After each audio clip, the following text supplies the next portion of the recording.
Bismillah, assalamualaikum. Fakta sejarah kembali datang untuk membacakan sebuah kisah dari Mas Dioseta. Kau gantung jasadku di kamar itu. Dan sebelum kita masuk ke selengkapnya, saya harus berdoa dulu ya. A'udzu bikalimatillahi tammati min syarri. Bismillahirrahmanirrahim. Huwa samiul alim. Allahumma shalli ala sayyidina Muhammad sallallahu alaihi wasallam. Ini dia selengkapnya. Kau gantung jasadku di kamar itu.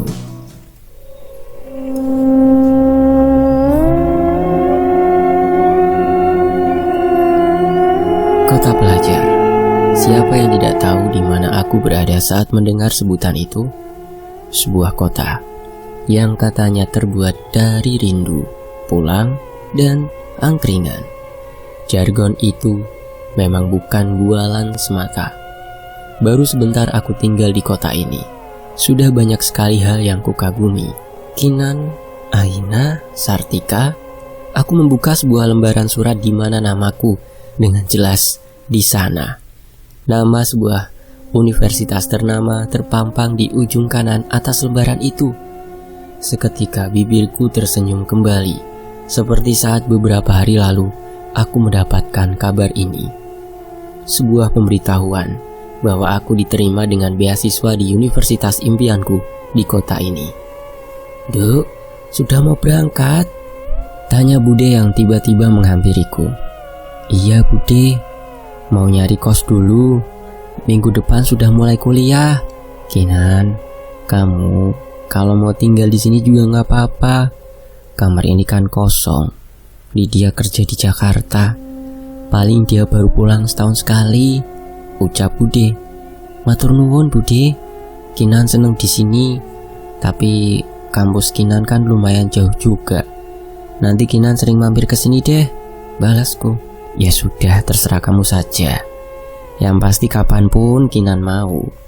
Tempat ini selalu terbuka buat Kinan. Pokoknya anggap saja rumah sendiri." Jujur aku senang tinggal di rumah Bude. Tapi dari rumah Bude, aku butuh lebih dari setengah jam untuk sampai ke kampus. "Iya Bude, izin pinjem motornya sebentar ya." "Yo, hati-hati Ondo." Aku pun berpamitan dan segera meninggalkan rumah Bude, bermodalkan koran dan petunjuk dari beberapa orang mengenai tempat yang kira-kira sesuai dengan kriteriaku. Aku terlalu semangat memulai hari ini. Dengan motor matic yang kupinjam dari Bude, aku mengelilingi kota ini, menikmati setiap pemandangan dari tempat-tempat yang kulintasi. Dari rumah Bude, aku melintasi jalan yang dikelilingi dinding-dinding keraton yang megah, seolah menyimpan kenangan-kenangan dari budaya masa lalu negeri ini. "Kula nuwun Bu, kos apa masih ada kamar kosong di sini?"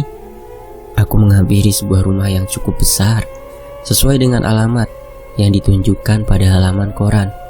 "Maaf ya Mbak, kamarnya baru saja penuh kemarin." "Oh nggih, nggak apa-apa Bu, matur nuwun." Beberapa tempat ku hampiri sesuai dengan catatan yang ku pegang. Tak jarang aku menanyakan warga sekitar mengenai keberadaan tempat kos yang sekiranya masih kosong. Namun hingga sore hari, aku masih belum mendapatkan kamar kos yang kosong. Kalaupun ada, harganya juga di luar budgetku. Menjelang maghrib aku memutuskan untuk kembali ke rumah Bude dulu. Mungkin besok aku akan lebih beruntung dan bisa menemukan tempat yang cocok. Aku melaju motorku melalui jalur belakang kampus. Entah mengapa saat itu suasana terasa begitu sunyi. Langit yang mulai memerah membuat perasaanku mulai tidak tenang. Aneh. Saat melewati suatu daerah komplek rumah yang didominasi dengan bentuk bangunan lama, tiba-tiba mesin motorku berhenti. Beberapa kali aku menekan tombol starter untuk menyalakan mesin, namun sama sekali tidak ada tanda-tanda motor ini akan menyala. Aku pun mencoba memandang ke sekitar, berharap ada bengkel motor yang terlihat dari jangkauan mataku. Namun sayangnya, tidak ada sama sekali. Dengan menahan keluh, aku mendorong motor sambil berharap ada bengkel yang tidak jauh dari tempatku berada saat ini. Sayangnya, bukan bengkel, hanya tenda angkringan yang ada di dekatku saat ini. Mungkin tidak buruk juga jika aku berhenti sejenak untuk mengisi perut sekaligus menuntaskan hausku. Kula nuwun mas, permisi. Es teh 1 ya, ucapku. Nggih mbak. Penjaga angkringan itu dengan sigap menyediakan es teh yang kupesan. Di samping itu, mataku juga sudah berbinar-binar melihat lengkapnya nasi kucing dan sate-satean pelengkap hidangan istimewa kampung di tempatnya. Motornya mogok mbak, ucap mas itu membuka pembicaraan. Iya mas, nggak tahu kenapa itu. Balasku masih sedikit mengunyah gorengan yang masih hangat. Saya bantu cek boleh mbak? Masnya ngerti mesin. Namanya cowok itu ya harus ngerti soal motor walaupun sedikit. Tapi ndak janji juga sih mbak, balasnya. Aku menyerahkan kunci motorku padanya. Dan mas penjaga angkringan itu segera mengecek kondisi motorku. Tak berapa lama, aku mendengar suara mesin motor yang menyala. Bisa nyala mas, ucapku yang segera keluar dengan wajah tersenyum. Nggak ada masalah apa-apa kok mbak. Tak starter langsung jreng, langsung nyala, jawabnya.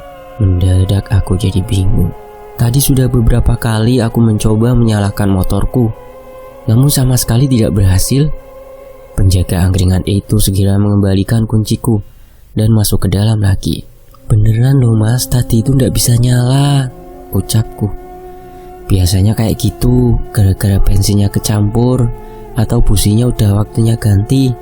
Mending besok langsung diservis mbak, ucapnya. Nggih mas, matur nuwun, terima kasih. Saya sampai belum tahu nama masnya siapa, balasku. Wiro mbak, sudah tak tulis gede banget loh di depan, angkringan Mas Wiro. Lah kok masih ada aja yang nanya, ucapnya. Aku sedikit tertawa mendengar logatnya menceritakan nama angkringannya itu. Lah enggak kok mas, saya Kinan mas. Besok-besok pasti saya mampir lagi ke sini, balasku. Memangnya mbak ada acara apa toh sore-sore ke daerah sini? Nyari kos mas, udah seharian nyari masih belum dapat nih, bingung juga.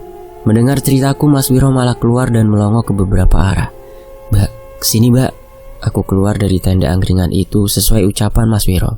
Itu yang tingkat, kamar mandi dalam 800.000. Itu yang halamannya luas, ada parkiran mobil 700.000. Nah yang di ujung sana, bangunan lama 300.000-an.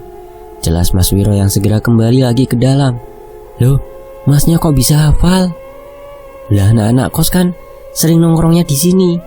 Coba aja minggu depan pas udah mulai kuliah, jam segini pasti udah banyak yang nangkring sampai gelar tiker-tiker, balasnya. Wah, pokoknya aku terima kasih banget sama Mas Wiro. Udah benerin motorku, bantu nunjukin kos-kosan sampai ke harganya juga, balasku. Wes santai aja, ntar kalau jadi pindah sini kita juga pasti sering ngobrol. Aku memperhatikan beberapa tempat yang ditunjukkan oleh Mas Wiro. Beberapa tempat yang diceritakan memang masih di atas budgetku. Setidaknya aku tertarik dengan kos bangunan lama yang tadi ditunjukkan. Entah kebetulan atau tidak, tapi tempat saat motorku mogok tadi ternyata tepat di depan kos bangunan lama yang ditunjukkan oleh Mas Wiro. Ya, begini kondisinya mbak, masih bangunan lama. Jelas seseorang yang mengenalkan diri kepadaku dengan nama Bu Fitri. Aku diajak untuk melihat kamar dan halaman sekeliling bangunan kos Putri ini. Halamannya tampak asri, dan walau bangunan lama, tempat ini cukup terawat. Yang kosong ada berapa kamar bu? Tanyaku. Di sini ada 6 kamar, 3 diantaranya masih kosong.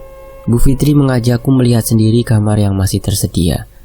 Ukuran kamarnya tidak jauh berbeda, hanya posisinya saja. Lantai di seluruh rumah ini masih menggunakan tegel kuno berwarna abu, ciri khas rumah zaman dulu. Ada sebuah kasur, lemari, meja, dan kursi di setiap kamar. Aku cukup senang karena tempat ini sedikit mengingatkanku akan rumah Mbah di Jawa Timur. Di setiap kamar ada sebuah jendela yang sudah dipasang teralis. Sekilas tempat ini terlihat nyaman, hanya saja rumah ini tidak menggunakan plafon, dan bila menatap ke atas langsung sisi bawah genteng yang terlihat. Beruntung dindingnya cukup tinggi sehingga menurutku masalah privasi masih cukup aman. Ini gak bocor kan bu? Tanyaku khawatir. Tenang Mbak Kinan, sebelum jadi kos-kosan, genteng yang bocor sudah saya perbaiki.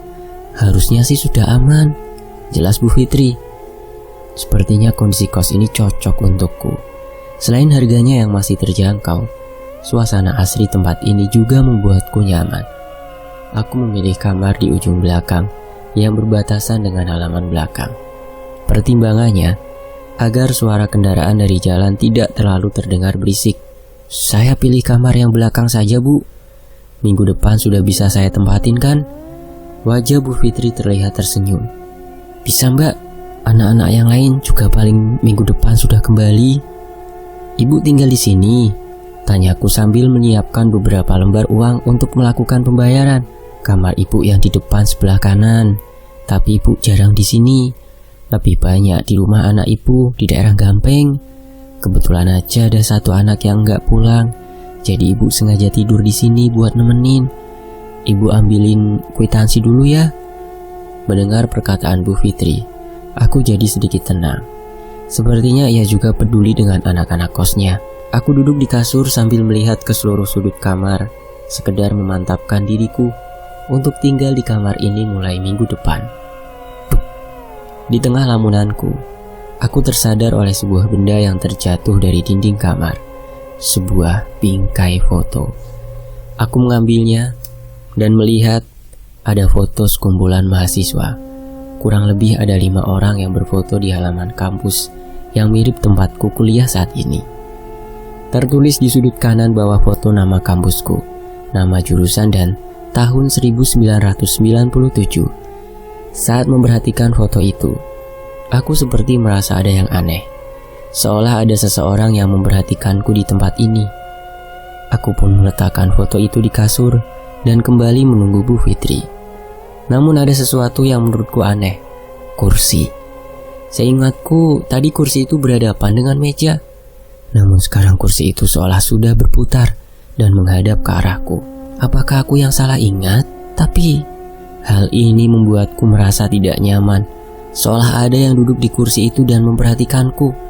Ini kwitansinya Mbak Kinan, ucap Bu Fitri yang sudah selesai membuatkan kwitansi. Bu, saya jadinya di kamar yang tengah saja, Bu. Aku yang masih merasa keanehan di kamar ini segera meminta untuk pindah ke kamar yang di tengah, yang berbatasan langsung dengan kamar kos penghuni lainnya.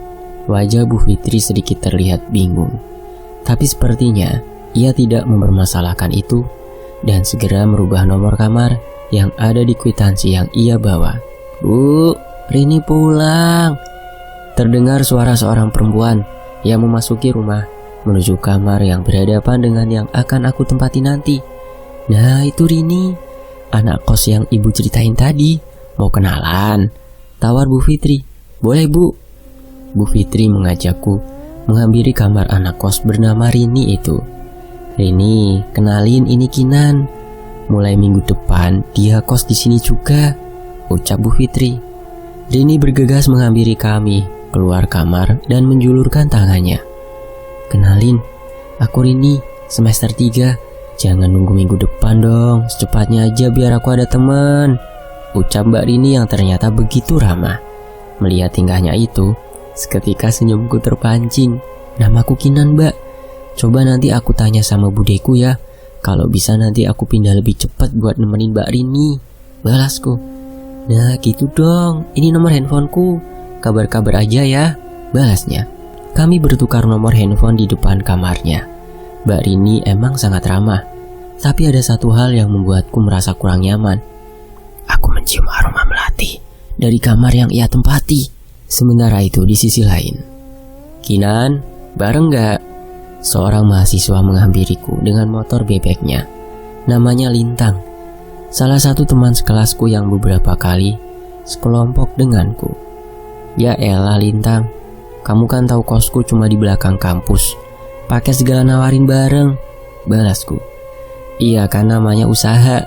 Kalau jalan kaki kan 5 menit sampai. Kalau naik motorku bisa setengah jam.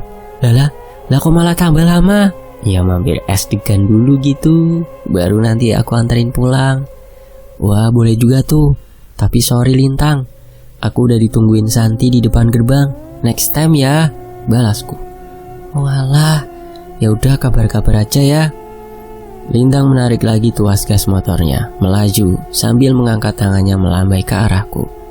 Tak jauh dari posisiku, Santi, teman kosku yang seangkatan, sudah menungguku di gerbang sambil berbicara dengan temennya. Aduh, sorry, lama ya San? Enggak Kinan, santai. Tadi kenapa gak ikut bareng Lintang aja? Enggak apa-apa kali. Lagi pengen jalan kaki aja sama kamu. Pengen ngobrol-ngobrol juga. Kan di kos cuma kita yang seangkatan, balasku. Oh, kirain gara-gara udah janji sama aku. Lain kali kalau diajak Lintang dan udah terlanjur janji sama aku, tinggal SMS aja. Kos kita kan deket, santai aja. Iya aman, makasih San. Santi adalah penghuni kos baru sama sepertiku. Kami satu angkatan, namun beda jurusan. Saat ada jadwal kuliah yang berbarengan, biasanya kami selalu pulang bareng. Sementara itu, sudah hampir 2 bulan aku berkuliah dan kos di tempat Bu Fitri. Sampai sekarang kos ini diisi oleh 5 orang. Mbak Rini yang kamarnya ada di depanku, Santi di sebelah kiriku dengan jendela mengarah ke jalan, Mbak Ratna yang berada di sebelah kananku, dan Mbak Anggit yang berada di sebelah Mbak Rini, berbatasan langsung dengan dapur. Dan untuk kamar di belakang masih belum ada yang menempati hingga sekarang. Kinan, di dapur ada pai susu, sikat aja. Anggit dikirimin sama orang tuanya dari Bali, teriak Mbak Rini sembari mengusap rambutnya dengan handuk setelah keluar dari kamar mandi. Iya Mbak Rini, segera meluncur nanti, balasku. Setelah sampai kos, biasa aku lebih banyak menghabiskan waktu di kamar, mengerjakan secepat mungkin tugas yang baru saja diberikan. Setelahnya, biasanya aku baru keluar mencari makan bersama yang lain. Kinan, ikut gak? Terdengar suara Mbak Ratna dan Santi mengetuk pintu. Mau kemana Mbak? Ucapku sambil membuka pintu. Ke Mas Wiro, makan sebentar, jawab Santi. Ikut, sebentar ya, aku ambil dompet dulu, bener kata Mas Wiro. Setelah tinggal di kos ini, pasti kami akan sering ngobrol ke angkringannya. Ada beberapa orang yang sudah berada di sana. Terlihat beberapa motor juga terparkir. Namun yang paling mencolok adalah Vespa tua yang terparkir di antara motor lainnya. Mas Wiro, jahe susunya 2, teh panas 1 ya.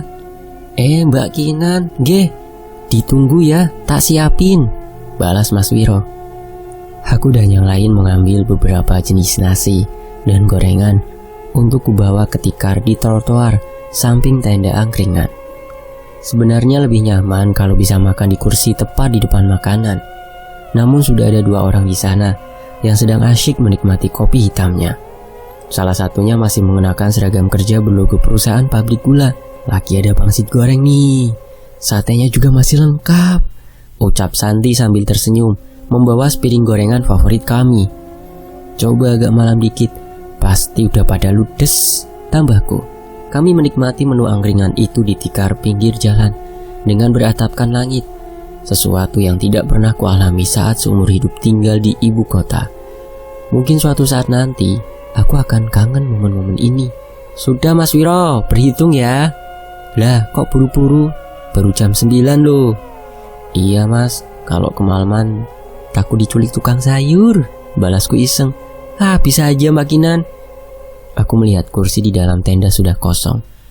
Vespa tua yang tadi terparkir juga tidak ada. Vespa tua tadi punya mas-mas yang dari sana ya? Tanyaku basa-basi. Iya Mbak, kenapa toh? Enggak apa-apa, semoga mereka banyak rezeki jadi bisa beli motor yang lebih layak, balasku. Amin Mbak, tapi bisa jadi motor itu punya kenangan tersendiri buat mereka, ucap Mas Wiro sambil menyerahkan uang kembalian kepadaku. Sesampainya di kos, kami segera kembali ke kamar masing-masing. Ngomong-ngomong soal Vespa kok seperti Mas Danan dan Mas Cahyo ya. Kita lihat saja nanti seperti apa perannya Mas Danan dan Mas Cahyo di kisah ini. Apakah ada atau tidak? Sesampainya di kos, kami segera kembali ke kamar masing-masing. Namun baru saja aku menutup pintu, tiba-tiba seseorang mengetuk pintuku lagi. Itu Mbak Rini. Iya, kenapa Mbak Rini? Mbak Rini berdiri di depan pintuku dengan tatapan yang aneh. Ia menatapku dari ujung kepala hingga ujung kaki. Malam ini kunci kamar, jangan keluar sampai besok pagi, ucap Mbak Rini dengan nada bicara yang tidak seperti biasanya. Memangnya ada apa Mbak? Tanyaku. Namun bukannya menjawab, ia malah melengos dan berjalan ke arah kamar Santi. Sepertinya ia berniat memberi informasi yang sama kepada Santi. Karena memang tidak ada rencana untuk keluar, aku pun memilih untuk tidak menghiraukannya dan kembali membereskan kasur untukku tidur. Udara panas membangunkanku dari lelapnya tidur. Kipas angin yang biasa kugunakan untuk mengusir panas sepertinya tidak menyala. Aku pun membuka mata dan menyadari lampu kamar ternyata padam. Sebelumnya belum pernah ada pemadaman listrik di tempat ini. Namun Bu Fitri pernah bilang kalau ia sudah mempersiapkan lilin di dapur apabila terjadi pemadaman. Aku pun memberanikan diri keluar bermodalkan cahaya dari handphone monokromku. Gelap. Aku tidak pernah menyangka rumah akan segelap ini saat tidak ada cahaya. Jendela rumah yang tertutup tirai menghalangi cahaya masuk dari luar, yang membuatku merasa tidak nyaman. Aku merasa di tengah kegelapan ini ada banyak sosok yang memperhatikanku. Ingin rasanya aku mengarahkan cahaya handphoneku ke beberapa sudut. Namun nyaliku tidak cukup besar untuk itu. Akhirnya aku tetap mengarahkan kakiku menuju rak lemari yang berada di dapur. Cukup sulit aku mencari keberadaan lilin yang disimpan oleh Bu Fitri. Aku ingin segera mencarinya dan segera membawanya ke kamar. Entah mengapa, aku tidak pernah merasa setakut ini saat mati lampu. Mbak Ratna, mati lampu. Aku mencoba memanggil Mbak Ratna yang kamarnya berbatasan dengan dapur. Bukan tanpa alasan. Tapi sekarang aku mulai ketakutan dengan udara dingin yang tiba-tiba meniup tengkuk leherku. Terdengar suara pintu kamar terbuka. Awalnya aku mulai merasa lega. Akhirnya ada anak kos yang bangun juga. Dia pasti mencari lilin juga ke sini. Aku menoleh sebentar, menyorotkan handphoneku ke pintu-pintu kamar, memastikan siapa yang keluar. Namun anehnya, tidak ada pintu kamar yang terbuka. Sampai akhirnya aku sadar bahwa itu adalah suara pintu kamar belakang yang terbuka. Seketika tubuhku panas dingin. Terlebih samar-samar aku melihat sesuatu berjalan dengan aneh meninggalkan kamar itu. Siapa? Aku mencoba mencari tahu siapa yang keluar dari kamar itu. Tidak ada jawaban. Namun aku mendengar suara langkah kaki yang aneh mendekat ke tempat ini. Aku pun bergegas kembali mencari lilin dari rak dapur, yang akhirnya kutemukan bersama sebuah korek di sebelahnya. Suara langkah kaki itu semakin mendekat. Saat ini suara langkah kaki itu seolah ada di hadapanku. Namun tidak ada siapapun di hadapanku saat ini. Aku pun menyalakan korek untuk kusulutkan pada lilin untuk memperjelas penglihatanku. Namun sebelum sempat menyulutkannya pada lilin, aku terperanjat dengan apa yang kulihat dengan api yang menyala dari korek yang kugenggam. Langkah kaki. Tidak ada seorang pun yang terlihat di hadapanku. Namun saat aku menoleh ke bawah, terlihat sepasang pergelangan kaki tanpa badan yang melangkah dan berdiri tepat di hadapanku. Aku menutup mulut dan menahan tangisku. Tolong Santi, Mbak Rini, teriakku sambil terisak.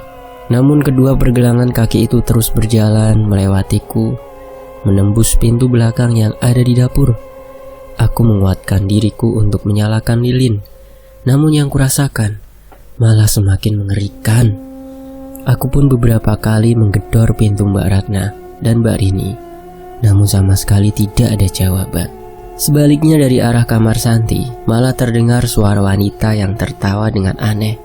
Santi, keluar San, teriakku sambil menggedor pintu kamarnya. Namun Santi tidak menghiraukan suaraku dan malah tertawa dengan suara mengerikan. Suaranya persis seperti sosok makhluk yang sering diceritakan di cerita hantu yang kudengar, kuntilanak. Aku tidak tahu apa yang harus kuperbuat. Bu Fitri sudah pasti tidak ada di rumah. Hanya kamar Mbak Anggit yang belum kucoba kuketuk. Aku tidak berani ke sana karena kamarnya bersebelahan langsung dengan kamar belakang yang saat ini pintunya berada di samping kiriku. Mbak Anggit, ucapku dengan suara yang bergetar. Aku ingin segera masuk ke kamar. Namun sepertinya semua ini masih akan terus berlanjut, hingga akhirnya aku memberanikan diri melangkah ke kamar Mbak Anggit. Namun semakin mendekat, tanpa sengaja aku malah memperhatikan kamar belakang yang pintunya terbuka dengan sendirinya. Ada sesuatu yang bergerak di sana. Ini terlalu mengerikan. Seorang wanita berdiri melayang di hadapanku. Wajahnya penuh amarah menatap dengan tajam. Sebuah tali penuh darah terikat di lehernya, yang dengan cepat aku tahu dari mana asal darah itu. Hampir seluruh wajahnya penuh dengan darah dari bekas luka yang keji. Aku pun jatuh terduduk dan menjatuhkan lilinku. Tolong, Santi, Mbak Anggit, teriakku dengan suara yang hampir tidak terdengar. Aku berusaha untuk mundur, namun makhluk itu telah melihatku. Ia seperti mendekat ke arahku. Sekuat tenaga aku mencoba berdiri dan berlari ke arah luar. Suara tawa Santi yang aneh masih terdengar setiap aku melewati kamarnya. Beruntung aku sempat mencapai pintu dan keluar dari rumah. Namun, suasana halaman rumah yang bisa membuatku tenang kini terlihat semakin mencekam. Aku berlari sebisa mungkin menjauhkan diri dari rumah, dan sepertinya kengerian rumah ini lebih dari apa yang barusan ku alami. Tak hanya wanita yang berada di kamar belakang, dari jendela kamar Santi terlihat sosok Kunti yang memperhatikanku dari jendela. Sesosok mata berwarna merah menatapku dari arah kamar Bu Fitri, dan lebih dari itu, ada sosok pocong yang menjaga di antara beberapa sudut rumah. Aku pun berlari sejauh mungkin hingga ke jalan. Dari arah yang cukup jauh, aku melihat seseorang seperti Mas Wiro yang sedang berjalan dengan dua orang lainnya dengan membawa senter. Mas Wiro, tolong!" teriakku sambil menghampirinya. Aku tidak peduli dengan penampilanku yang berantakan dan bertelanjang kaki. Aku benar-benar takut dengan semua yang ku alami. "Mbak Kinan? Kenapa Mbak Kinan?" tanya Mas Wiro kaget. Setan Mas, di kosku ada banyak setan," jawabku dengan masih mencoba mengatur nafas. Bukannya menjawab, Mas Wiro malah menoleh kepada kedua orang di sebelahnya yang tadi sempat bertemu denganku di angkringan. "Asem Jul, rumahnya yang itu toh," ucap salah seorang yang mengenakan seragam. "Iyo, gak kelihatan. Semua rumah ini banyak yang masih bangunan lama," balas salah seorang yang masih mengenakan celana seragamnya, namun sudah berganti dengan kaos dan mengalungkan sarung di bahunya. Aku tidak mengerti dengan apa yang mereka bicarakan, namun mereka memintaku untuk menunjukkan tempat aku melihat kejadian tadi. Sampai di halaman rumah, kedua pemuda itu menggelengkan kepala, seolah tidak percaya dengan apa yang mereka lihat. "Mbak Kinan, ada orang lagi di dalam gak?" tanya salah seorang dari mereka. Aku mengangguk.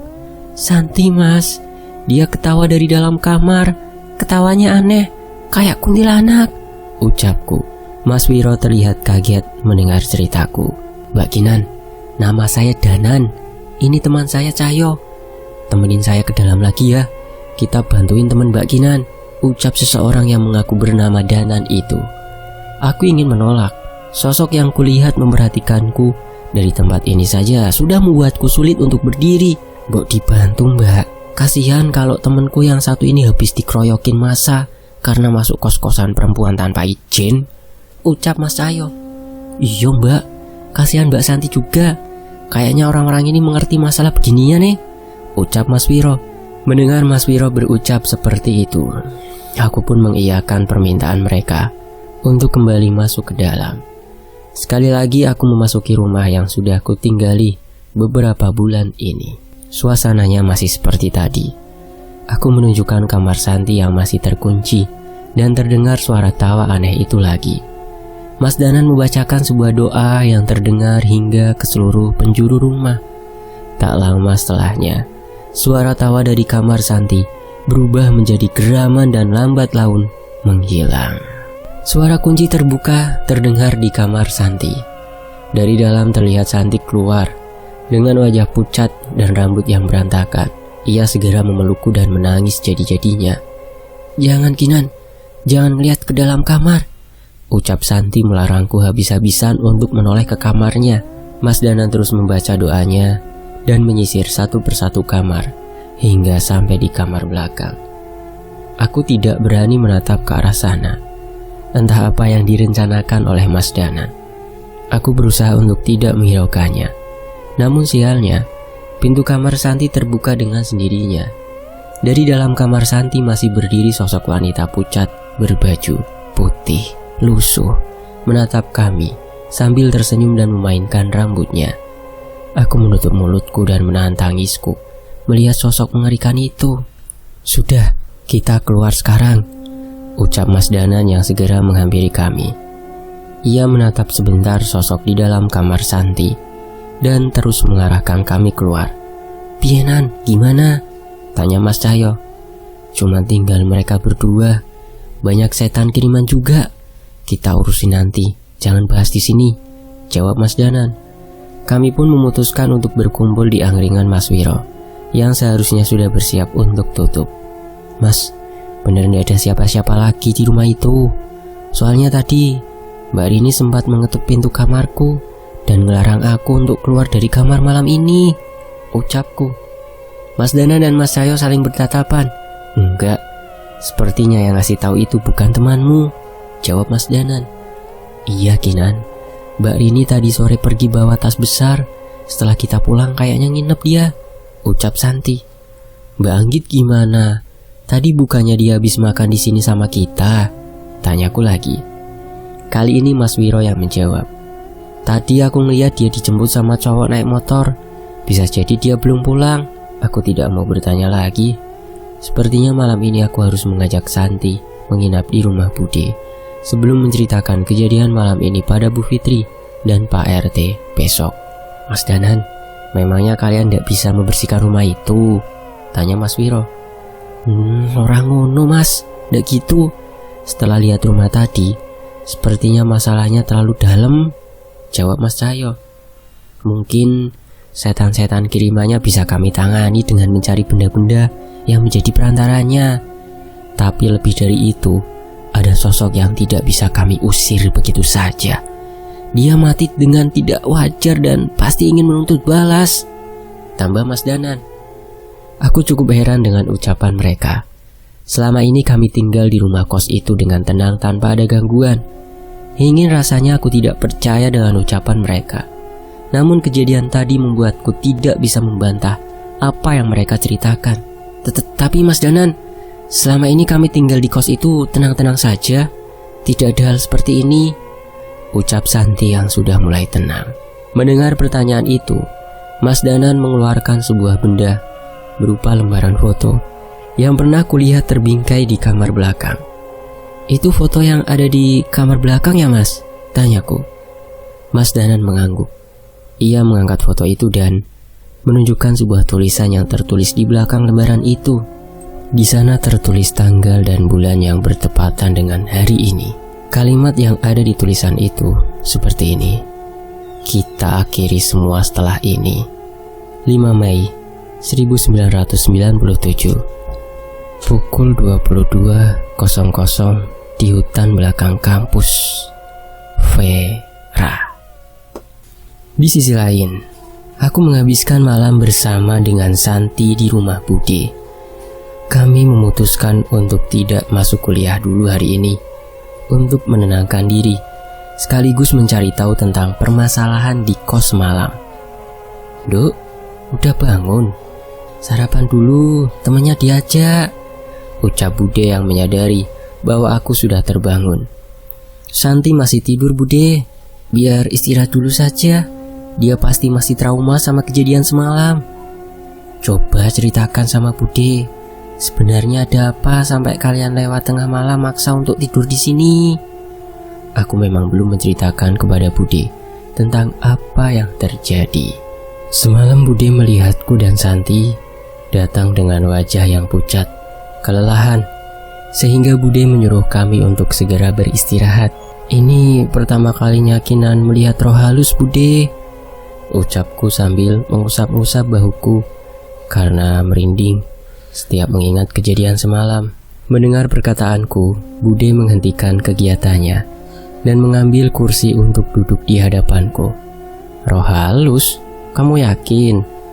Aku mengangguk dan menceritakan semua kejadian semalam pada Bude.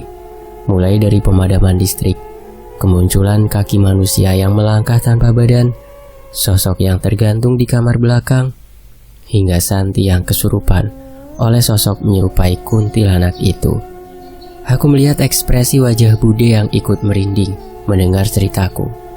Namun ia mulai tenang saat ada yang membantu kami. Lah sekarang mas-mas itu kemana?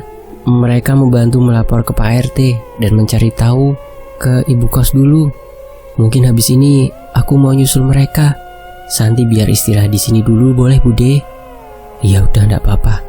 Kamu jangan buru-buru, istirahat dulu saja. Enggak bisa Bude, aku harus ceritain ini semua.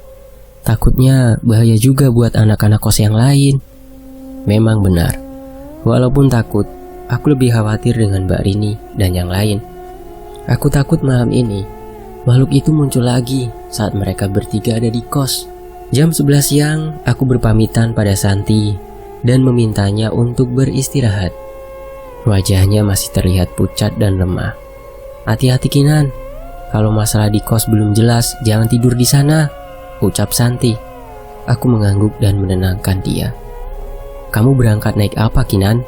Tanya Bude menghampiri kami. Dijemput Lintang Bude, biar ada yang nemenin, ucapku. Aku sudah pernah bercerita tentang Lintang kepada Bude, jadi dia cukup tenang saat aku ada yang menemani. Kami janjian ketemu di salah satu minimarket depan komplek, agar ia tidak repot mencari jalan masuk ke rumah Bude. Ya sudah, pokoknya ada apa-apa bilang ke Bude ya, jangan sampai ibumu juga khawatir. Iya Bude, Kinan pamit. Setelah berjalan kaki selama beberapa menit, aku sudah melihat Lintang menunggu di depan minimarket dengan motor bebek kebanggaannya. Sorry, nunggu lama ya, ucapku. Enggak kok, santai aja. Itu yang tadi kamu ceritain beneran apa? Tanya Lintang dengan wajah yang heran. Bener Tang, orang-orang denger pasti gak percaya. Ada sesuatu di rumah itu yang gak beres, jawabku. Kalau gitu pindah kos aja, ucap Lintang. Ya rencananya begitu, tapi kita cari tahu dulu, takutnya salah langkah malah lebih bahaya, balasku. Bener tuh, sekarang kita kemana dulu nih? Ke kos dulu, temuin anak kos yang lain. Tanpa menunggu lama, Lintang menyerahkan helm kepadaku, mengantarku kembali ke kos. Sepanjang perjalanan, aku menceritakan tentang apa yang kulihat di kos kepada Lintang.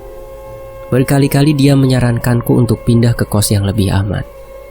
Di depan kos aku melihat sudah terparkir motor Vespa tua dan beberapa motor lainnya. Dari jauh terlihat sudah ada beberapa orang di ruang tamu. Mbak Kinan, sudah sehat? Tanya Mas Danan yang sudah sampai duluan di sana. Sudah Mas, Santi masih gak enak badan. Dia masih istirahat di rumah Bude. Aku memperhatikan sekitar. Bu Fitri, Pak RT dan teman-teman kos ternyata sudah berkumpul lebih dulu di sana. Dan sepertinya sudah memulai perbincangan. Mas Danan mempersilahkanku untuk duduk dan mendengar mengenai kesimpulan yang sudah mereka bahas. Bu Fitri membeli rumah ini dan menjadikannya kos-kosan baru sekitar 3 tahun. Dan selama ini belum pernah mendengar ada kejadian seperti ini. Pak RT juga bercerita, ia tidak mengetahui tentang sejarah rumah ini. Ia berjanji akan mencari tahu tentang sejarah rumah ini pada warga yang lebih lama tinggal di sekitar sini. Sebenarnya bukan gak ada kejadian Bu. Tiba-tiba Mbak Rini berbicara seolah ingin menceritakan sesuatu. Maksud Mbak Rini? Sebelumnya pernah ada kejadian yang sama? Mbak Rini bertatapan dengan Mbak Anggit sebelum memutuskan untuk bercerita. Semalam sebenarnya ada alasan kenapa tiba-tiba diajak keluar sama pacar saya. Dia baru bilang tadi pagi, katanya waktu nelpon semalam dia mendengar suara perempuan lain yang suaranya aneh, seperti kadang menangis, kadang menggeram. Cerita Mbak Anggit, mati tidak ada yang boleh hidup. Pacar saya merinding mendengar suara itu dan memaksa untuk menjemput saya. Mendengar cerita itu, seketika bulu kuduku berdiri. Beruntung pacar Mbak Anggi cepat tanggap dengan situasi semalam. Pernah ada yang datang ke rumah ini, seorang nenek. Saat itu hanya ada saya dan Ratna. Dia datang ke tempat ini, katanya mau menemui cucunya yang bernama Nilam. Nilam. Namun karena di rumah ini tidak ada yang namanya Nilam, akhirnya kita meminta nenek itu untuk pergi. Dan malam setelahnya terdengar suara perempuan nangis dari kamar belakang. Kami semua terdiam mendengar cerita itu. Sebagian dari kami berpikir, apakah kejadian itu ada hubungannya dengan kejadianku semalam? Kalau itu namanya Mbah Sarmi. Beliau memang sudah gak pikun. Tiap hari beliau mencari anaknya yang bernama Nilam. Padahal kami warga desa tahu bahwa Mbah Sarmi dan almarhum suaminya tidak pernah punya anak, ucap Pak RT. Tapi Pak, Mbah Sarmi sudah lama tinggal di daerah sini. Apa beliau tahu tentang rumah ini? Tanya Mas Danan. Mungkin, tapi beliau sudah mulai pikun. Saya sanksi. Beliau punya informasi yang cukup apa ndak? Tambah Pak RT. Entah mengapa, aku merasa harus menemui seseorang bernama Mbah Sarmi itu. Rumahnya jauh dari sini, Pak? Tanyaku. Paling 100 meter. Rumahnya paling tua sendiri. Beliau tinggal sendiri, tapi ada tetangga yang merawat Mbah, jelas Pak RT.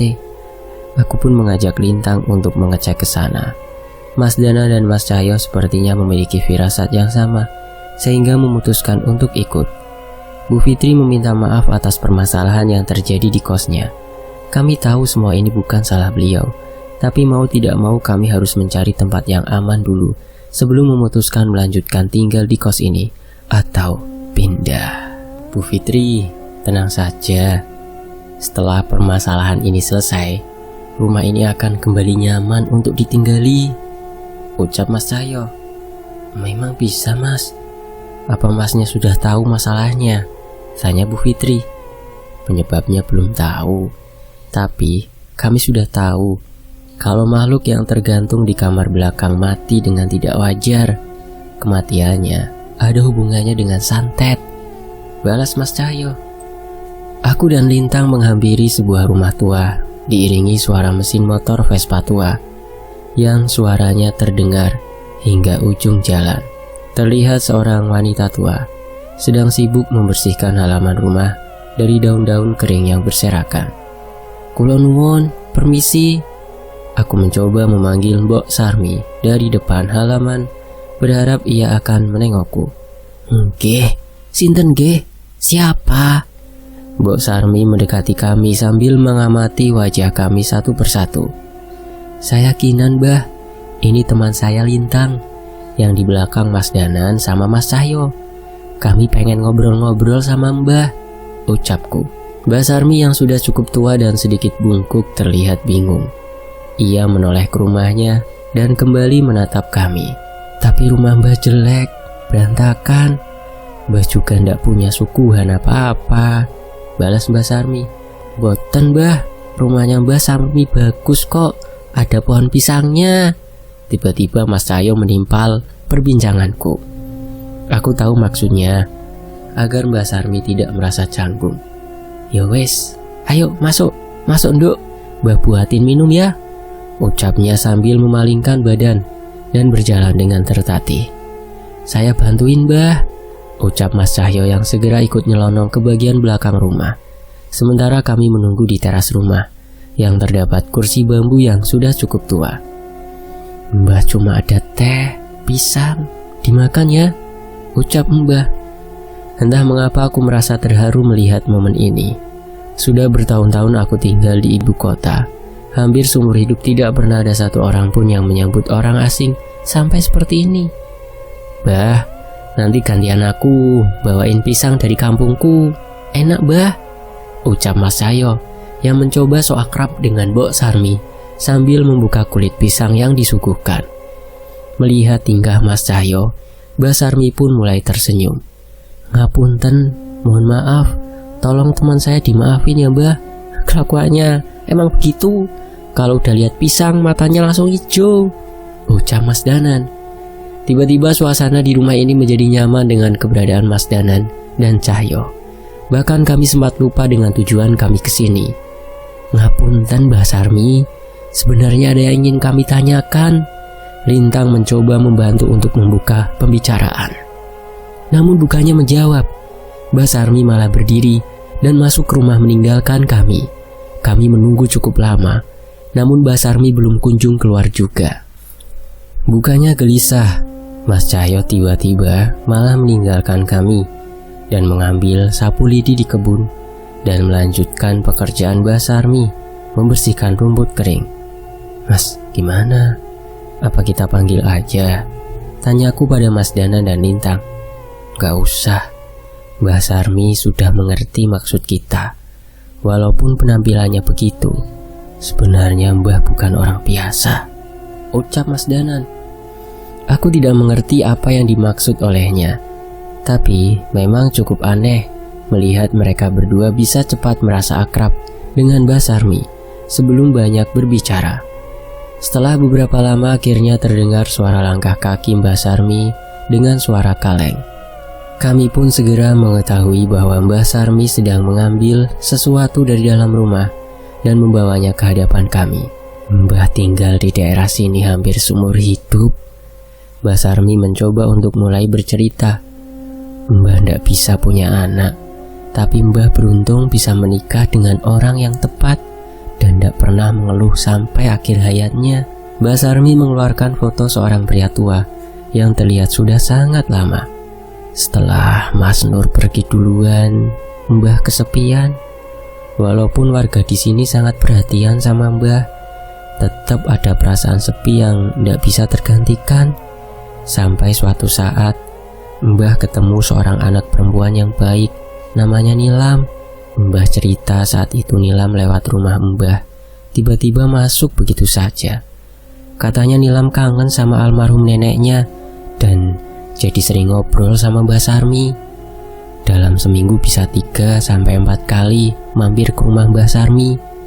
Dia banyak bercerita soal temannya, kuliahnya, dan keluarganya.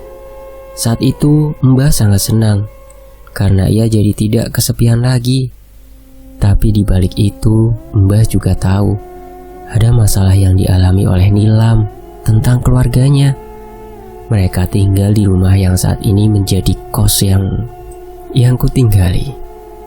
Ada seorang pria bernama Bira yang jatuh cinta dengan Nilam. Keluarga mereka cukup dekat sehingga Bira sering mampir ke rumah. Namun, Nilam tidak memiliki perasaan yang sama dengan pria itu. Nilam selalu berusaha menghindari pria itu. Ia selalu ke rumah Mbah Sarmi setiap Bira mampir ke rumah Nilam. Pernah beberapa kali Nilam sampai menginap di rumah Mbah Sarmi agar tidak bertemu dengan Bira. Akhirnya orang tua Nilam sadar bahwa anaknya berusaha menjauhi pria yang mendekatinya itu. Rasa sayang terhadap anaknya membuat ayah Nilam menghampiri keluarga Bira dan menegaskan bahwa Nilam tidak bersedia menjalin hubungan dengan anak mereka. Awalnya hal ini ditanggapi dengan biasa. Sayangnya permasalahannya lebih rumit dari itu. Ada alasan mengapa keluarga itu mendekati keluarga Nilam dan menginginkan Nilam menikah dengan anaknya. Setelahnya berbagai teror mulai mendatangi rumah itu. Ayah Nilam terkena penyakit gatal. Ibu Nilam yang sering menjadi depresi karena diperlihatkan sosok aneh. Hingga Nilam yang sering kehilangan kesadaran dan tiba-tiba tersadar di bawah pohon.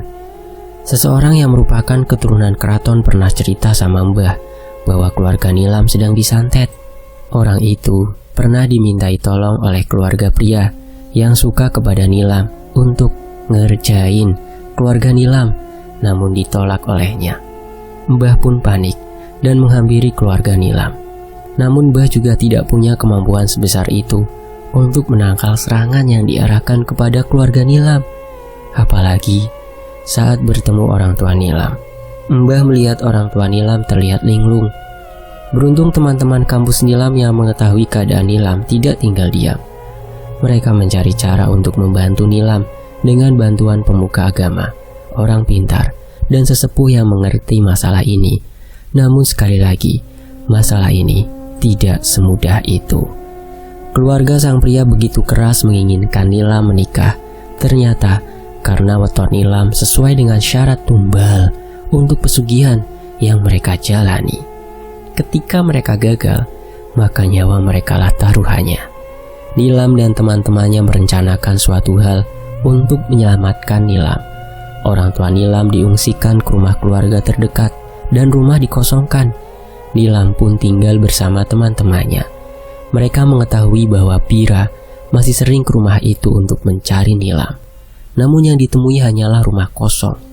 Mereka kira ini akan berjalan lancar, sampai suatu kebodohan dilakukan oleh Vera, salah satu teman Nilam. Vera jatuh cinta dengan Bira. Vera menghubungi Bira dan memintanya bertemu di rumah Nilam pada waktu yang dijanjikan. Bira sangat kecewa saat tidak menemukan Nilam bersama Vera. Namun Vera menahan Bira dan berusaha meyakinkan Bira bahwa ia lebih bisa membuat Bira bahagia dibanding Nilam. Vera berjanji akan memberikan apapun yang Bira mau agar Bira mau bersamanya dan melupakan Nilam.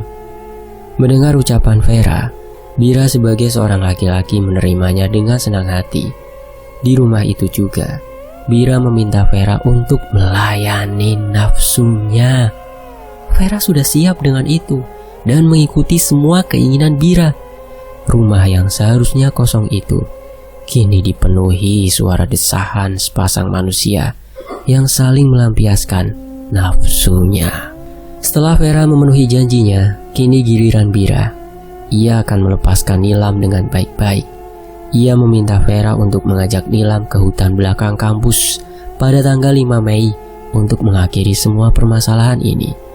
Entah mengapa, Vera merasa tidak pantas menemui mereka langsung setelah apa yang ia lakukan bersama Bira. Ia pun mengirimkan sebuah pesan di balik foto mereka agar berkumpul di belakang kampus pada waktu yang dijanjikan. Dan hari yang dijanjikan pun tiba. Vera merasa tenang ketika akhirnya temannya bisa selamat dan ia bisa mendapatkan pria yang dicintainya. Namun yang terjadi bukan seperti apa yang dijanjikan. Di hadapan Nilam, Vera dan teman-temannya, Bira mengeluarkan sebuah handycam dan memutar sebuah rekaman kejadian saat Bira dan Vera berhubungan badan. Seketika Vera menangis sejadi-jadinya. Semua seperti sudah direncanakan oleh Bira. Saat itu juga Bira memberi ancaman pada Nilam. Bila tidak ingin menuruti kemauannya Bira akan menyebarkan rekaman itu dan membuat Vera dan keluarganya malu. Tidak ada pilihan lagi untuk mereka. Vera menangis memohon maaf kepada Nilam. Namun sepertinya Nilam juga sudah lelah dengan semua ini hingga menuruti keinginan Bira. Dan Nilam berjanji akan menemui Bira di rumah malam besoknya. Saat itu senyum puas terpampang di wajah Bira, seolah sama sekali tidak peduli dengan Vera. Bira pun meninggalkannya di hutan belakang kampus dengan tangisan penyesalannya. Sesuai perjanjian mereka, Bira datang pada malam hari ke rumah itu. Bira mengecek pintu rumah tidak terkunci. Ia masuk ke dalam dan benar, Nilam sudah ada di sana. Ia berdiri di ruang tengah menyambut kedatangan Bira dengan dandanan yang paling cantik yang pernah ia lakukan untuk dirinya. Bira terkesima melihat kecantikan Nilam dan sudah membayangkan apa yang akan terjadi setelah ini. Bira mengunci pintu rumah dan mendekati Nilam. Saat sudah di hadapan Nilam, Bira bersiap mencumbu bibir Nilam. Namun ia merasa ada yang aneh. Semakin lama, wajah Nilam semakin pucat. Ia menyadari bahwa sedari tadi Nilam menyembunyikan lengannya di belakang. Rupanya tepat saat kedatangan Bira ke rumah, Nilam segera mengiris pergelangan tangannya untuk mengakhiri hidupnya. Ia tidak sudi bila harus dimiliki oleh seseorang seperti Bira. Tak beberapa lama tubuh Nilam terjatuh dan nafasnya menghilang bersama dengan kesadarannya. Bira merasa kesal dan panik melihat hal itu. Namun kekagumannya akan kecantikan Nilam belum memudar. Bahkan saat nyawa Nilam tidak lagi bersatu dengan jasadnya, seolah masih termakan oleh nafsu, Bira yang gelap mata menyetubuhi jasad Nilam yang sudah tidak bernyawa. Ia juga melampiaskan kekesalannya kepada jasad Nilam. Sebuah penghinaan yang keji yang bisa diberikan ke jasad manusia. Setelah sadar dengan apa yang dilakukannya, Bira berusaha menghilangkan barang bukti dengan membersihkan bercak darah yang berceceran dan menggantung jasad Nilam di kamar belakang dan meninggalkannya begitu saja tanpa ada satupun orang yang mengetahui tentang keadaan Nilam. Vera keluar dari kampus dan menghilang. Setelah kejadian di hutan belakang kampus, ia tidak berani menunjukkan wajahnya di hadapan teman-temannya lagi. Teman Vera yang lainnya menganggap Nilam sudah bersama Bira dan tidak bisa berbuat apa-apa lagi. Berbulan-bulan rumah itu kosong dengan jasad Nilam yang masih tergantung. Warga sempat mencium bau busuk, namun tidak menyangka bahwa itu adalah jasad manusia. Sampai akhirnya orang tua Nilam yang khawatir dengan keadaan Nilam pulang dan menemukan jasad Nilam tergantung di kamar. Orang tua Bira mengancam orang tua Nilam agar tidak melakukan otopsi karena mereka pasti bisa menemukan sisa-sisa perbuatan Bira di tubuhnya. Hingga akhirnya Nilam dikuburkan tanpa melibatkan warga di sekitar.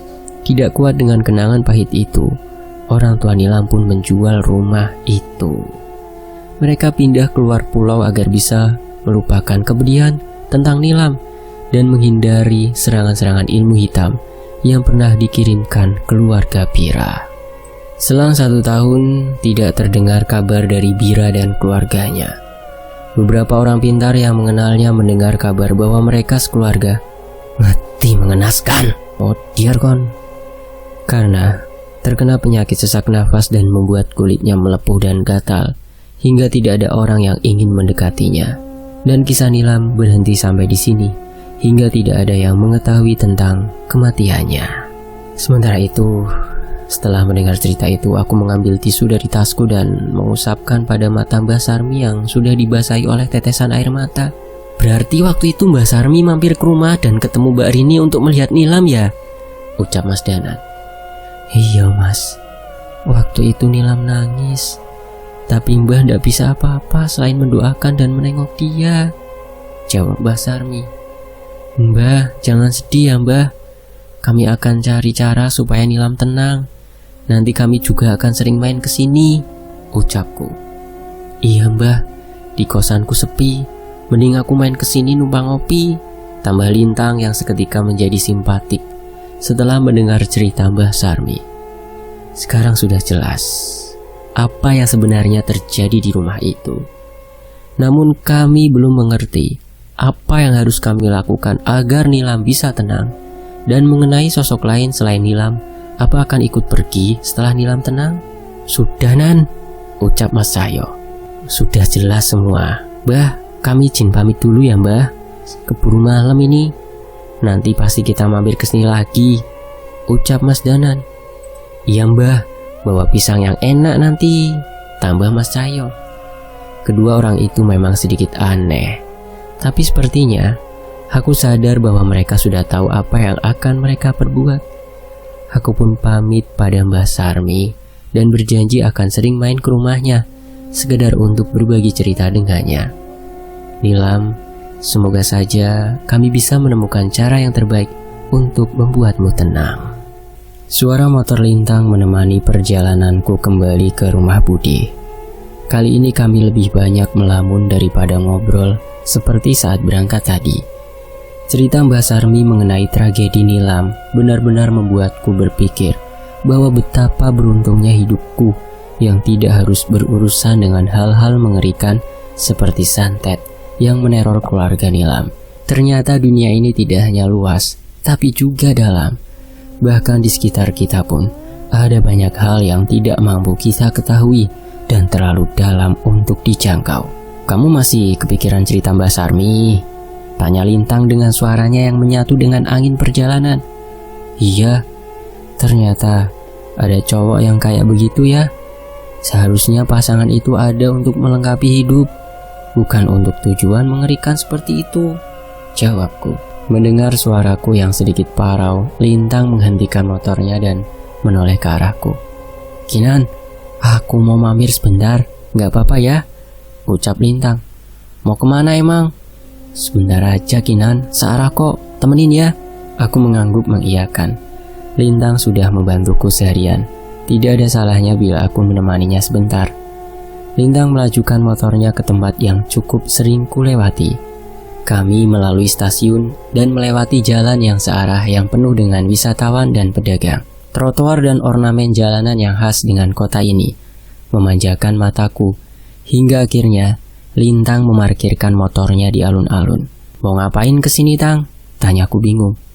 "Minum es degan," ucapnya sambil membantu melepaskan helmku dan meletakkan di motornya. Aku melihatnya terus mengiranya bercanda, namun ternyata Lintang serius. Dia memesan 2 gelas es degan dan mengajakku duduk di rumput, menikmati pemandangan di tempat itu. "Serandom ini?" tanyaku. "Iya, nggak apa-apa kan?" balas Lintang. Aku berkali-kali menoleh pada Lintang, namun sepertinya dia memang hanya bermaksud bersantai dan menikmati pemandangan pohon beringin kembar yang ada di hadapan kami. Tapi mungkin ini ada baiknya. Tepat setelah tegukan pertama, aku seperti merasa beban dan rasa tegang yang kurasakan terangkat sedikit demi sedikit. "Awas betah," ucap Lintang menggodaku. Aku memukul lengan Lintang sekedar merespon ucapannya. Kadang emang harus random ini, gak harus ada rencana, gak harus banyak yang dipikirin. Terlalu banyak hal yang bisa membuat kita tenang. Kita hanya perlu berhenti sebentar dan menarik nafas untuk menyadari berbagai hal baik di sekitar kita. Aku mengangguk setuju sambil menyeruput es degan di tanganku. "Kok jadi melankolis begini sih?" tanyaku. Kali ini dengan sedikit senyum setuju dengan ucapannya. "Ini namanya melankolis ya? Kalau aku nyebutnya ngaso," balas Lintang yang sekali lagi membuatku tertawa. Lintang menyeruput es degannya lagi dan tiba-tiba menarikku berdiri untuk mengikutinya. "Ikut aku bentar," ucapnya. Ia mengarahkanku ke arah beringin kembar itu dan mengambil selayar dari tasnya. "Tang, jangan bilang, shh, udah ngikut aja. Kamu juga penasaran pingin nyobain kan?" balasnya. Aku tertawa menutup mulutku menanggapi kelakuan random Lintang. Tapi dia benar. Dari dulu aku ingin mencoba mitos yang ada di alun-alun ini. Namun tidak pernah kejadian karena aku memang pemalu. "Tahu kan aturannya?" tanya Lintang. "Berdoa, ngucapin keinginan, nggak boleh ngintip, dan jalan lurus melewati di antara 2 pohon beringin itu," kataku. "Ya, pinter Kinan," jawab Lintang. "Jangan jauh-jauh," ucapku. "Tenang, aku ikutin terus dari belakang," jawab Lintang. Aku memulainya. Sepanjang jalan aku hanya tersenyum-senyum dengan perbuatanku ini. Tapi setidaknya setelah ini aku tidak penasaran lagi. Langkah demi langkah kuraba dengan menghafal posisi di mana kedua pohon beringin kembar itu berada. Namun setelah berapa lama tiba-tiba Lintang memanggil, "Kinan, mau kemana?" Terdengar suaranya sedikit tertawa. Aku membuka penutup mataku dan melihat ke depan. Rupanya posisiku saat ini sudah sangat melenceng jauh hingga hampir menabrak sekumpulan orang. Aku hanya tertawa melihat kegagalanku dan berlari kembali menuju gelas es deganku yang belum habis. Namun tepat sebelum sampai kembali, Lintang menarik tanganku lagi, tepat di tempat aku memulai tantangan ini tadi. "Sekali lagi ya," ucap Lintang. Aku mencoba menolak, tapi Lintang segera memakaikan penutup mata itu lagi padaku. "Udahlah Tang, malu." "Tenang, malunya bagi 2 sama aku," ucap Lintang santai. Aku mengikuti permainannya. Namun kali ini aku tidak mendengar suara langkah kaki Lintang di belakang. Aku terus meraba kemana arahku merangkah. Namun aku sudah merasa hasilnya pasti akan sama saja. "Kinan!" Itu suara Lintang. Suaranya cukup jauh di hadapanku. Aku tahu arah suara itu dari mana dan mengikutinya. Sekali lagi Lintang memanggil namaku, dan aku mengikuti kemana arah suara itu. Hingga tiba-tiba aku terhenti saat menabrak seseorang. "Kinan?" Terdengar suara Lintang di hadapanku. Aku mengambil kesimpulan, yang aku tabrak itu adalah Lintang. Kadang hidup emang gak bisa ditebak. Bahkan walau kita mencoba mengarahkan sebisa mungkin sesuai dengan harapan kita, entah saat ini aku sedekat apa dengan Lintang. Belum pernah aku mencium aroma parfumnya sedekat ini, tapi bukan itu masalahnya. Masalahnya, kenapa tiba-tiba jantungku berdetak begitu cepat? Kisah Nilam dan Bira pasti akan meremukan hati semua yang mendengarnya. Tidak ada yang bisa menebak akan ada di posisi itu, ucap Lintang lagi. Maksud kamu apa, Lintang? Aku cuma ngasih tahu Kinan, aku ada di sini, jangan pernah meragukan kehidupan. Karena bisa jadi aku ada di sini untuk mendampingi kamu menyelesaikan masalah yang kamu hadapi, ucap Lintang. Aku tersenyum. Kini aku mengerti maksud Lintang. Ia melakukan ini semua hanya untuk menghilangkan kekhawatiranku. Thanks ya Lintang, ucapku. Ada kejutan lagi. Coba buka penutup mata kamu, balas Lintang. Aku menurutinya dan menurunkan penutup mataku. Dan benar, Lintang tak jauh lebih dari sejengkal dari hadapan mataku. Jantungku semakin berdegup kencang. Namun ia segera menggeser tubuhnya dan menunjukkan apa yang ada di hadapanku. Aku berada di tengah-tengah beringin kembar persis dengan tempat yang kutuju. Mungkin ini hanya mitos, tapi aku senang bisa menyelesaikan tantangan ini. Tak hanya itu, merahnya langit kota ini membuatku tak mampu menghentikan senyumku. Seandainya bisa, aku ingin bilang pada Lintang, terima kasih Lintang atas pemandangan indah ini dan semua usaha yang kamu lakuin untuk membuatku tenang. Namun aku mengurungkan niatku dan masih menikmati pemandangan senja di alun-alun kota teristimewa itu. Kinan, Lintang memanggilku lagi. Kali ini suaranya seperti sedikit ragu. Boleh nggak kalau aku ngajak kamu kesini lagi lain kali? Tanya Lintang sambil menggaruk kepalanya. Aku menoleh padanya masih dengan senyuman di wajahku. Tapi kali ini aku tahu, aku memandangnya dengan tatapan yang berbeda. Masih bisa-bisanya nanya begitu setelah semua yang kamu lakuin ini. Please ajak aku kesini lagi. Tunjukin pemandangan seindah ini lagi. Entah di sini atau dimanapun. Yang penting sama kamu. Sayangnya ucapan itu hanya ada di pikiranku. Aku menahan sekuat mungkin rasa senangku. Mungkin di kamar nanti aku akan senyum-senyum sendiri dan meneriakkan nama Lintang dengan menutup mulutku dengan bantal. Boleh. Sayangnya hanya itu saja jawaban yang akhirnya keluar dari mulutku. Tapi sepertinya satu kata itu saja cukup untuk membentuk senyum di wajah Lintang. Merahnya langit senja menemani perjalanan pulangku menuju rumah Bude. Kali ini ia tidak menurunkanku di minimarket, namun mengantarku hingga rumah Bude dan berpamitan. Gak takut kesasar? Tanyaku. Kayaknya aku bakal sering kesini kan? Jadi mau gak mau aku harus hafalin jalan masuk ke kompleks ini, jawab Lintang. Sekali lagi aku tersenyum. Aku tidak menyangka Lintang bisa membuatku melupakan semua kejadian buruk yang kualami sejak kemarin. Di sisi lain, Santi terlihat mulai sehat. Ia membantu Bude mempersiapkan makan malam untuk kami di dapur. Udah sehat kan? Tanyaku. Sudah Kinan. Maaf ya ngerepotin, balasnya. Gak ada yang direpotin kok San. Bude malah seneng kalau rumahnya rame. Iya kan Bude? Ucapku. Iya, sebenarnya Kinan sudah Bude minta untuk tinggal di sini saja. Tapi dia bilang kampusnya jauh. Maaf ya Bude, tapi tiap libur Kinan pasti pulang ke sini kok. Iya ya, Bude ngerti. Udah sana bersih-bersih, kita makan. Kami bertiga menikmati makan malam yang tenang, tanpa membahas hal yang membuat kami khawatir sebelum-sebelumnya. Aku hanya bercerita pada Santi bahwa semenjak anak-anak kos mengungsi dulu sampai permasalahan di sana benar-benar selesai. Aku tertidur dengan cepat malam itu. Kelelahan yang menumpuk semenjak kemarin malam membuatku lelap dengan seketika. Sayangnya, aku merasakan perasaan aneh yang membuatku terbangun dengan tidak nyaman. Lampu kamar memang sudah dimatikan, tapi dengan adanya lampu dari ruang tengah, aku masih bisa melihat dengan jelas jarum jam menunjukkan pukul 3 pagi saat itu. Saat itu aku menoleh ke arah Santi yang tidur di kasur tambahan di bawah. Namun, bukannya dalam posisi tidur. Santi malah terlihat duduk dengan tatapan mata yang kosong. San, nggak tidur? Tanyaku. Santi tidak membalas pertanyaanku sama sekali, seolah tidak mendengar suaraku.